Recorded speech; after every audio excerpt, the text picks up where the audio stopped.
মাকে হারানোর পর বোঝা যায় মায়ের কথা। যে সকালে তুমি ঘুম থেকে উঠতে মায়ের ডাক শোনার জন্য, আজ সেই ডাক চিরদিনের জন্য থেমে গেছে।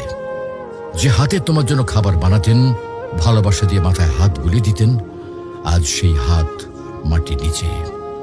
যখন মা বেঁচে ছিলেন তুমি হয়তো বলেছ, মা আমি ব্যস্ত আছি, মা পরে কথা বলবো। কিন্তু আজ তুমি সময় পেলেও আর সেই কথা শোনানোর মানুষটি নেই। আজ তুমি চাইলে আর মাকে ফোন করে বলতে পারবে না, মা আমি পৌঁছে গেছি। আজ তুমি ঘরে ফিরলেও আর কেউ দরজায় দাঁড়িয়ে হাসি মুখে বলবে না, টেবিলে খাবার রাখা আছে, খেয়ে নিস বাবা।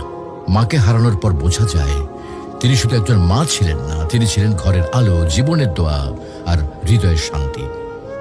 এখন বুঝতে পারো মা যে বারবার নামাজের কথা বলতেন, ভালো মানুষের সাথে চলতে বলতেন, এগুলো তোমার জন্য কত বড় উপহার ছিল।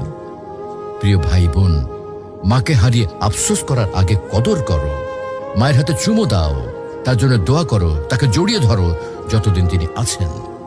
কারণ হয়তো একদিন তুমি শুধু বসে বসে কাঁদবে আর মনে পড়বে, ইস যদি মাকে আরেকবার জড়িয়ে ধরতে পারতাম। মাকে হারানো মানে পৃথিবীর সব থেকে বড় আশ্রয় হারিয়ে ফেলা। তুমি যখনই সময় পাও তোমার মায়ের সাথে সময় দাও, মায়ের জন্য দোয়া করো। মা যদি আজকে ইহলোক ত্যাগ করেন তাহলে তিনি আর ফিরে আসবেন না। মাকে ভালোবাসো, তার মনে কখনো কষ্ট দিও না।